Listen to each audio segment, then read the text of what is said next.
আমার বউ মাঝে মাঝে রাগ করে বাবার বাড়ি চলে যায়। ওখানে নাকি ওর থাকা খাওয়া কোনো কিছুর অভাব নাই। সারা জীবন আমার থেকে চলে গিয়েও নাকি রাজরানীর মতো হয়ে থাকবে। কথাটা এইখানে।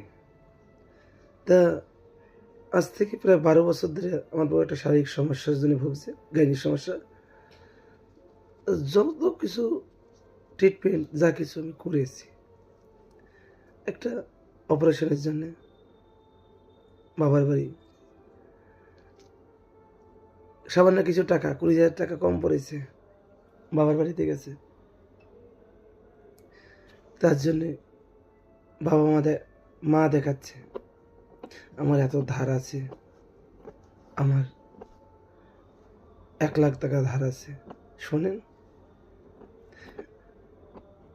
ধার এই 1 মাস আগে একটা বাইক কিনলো।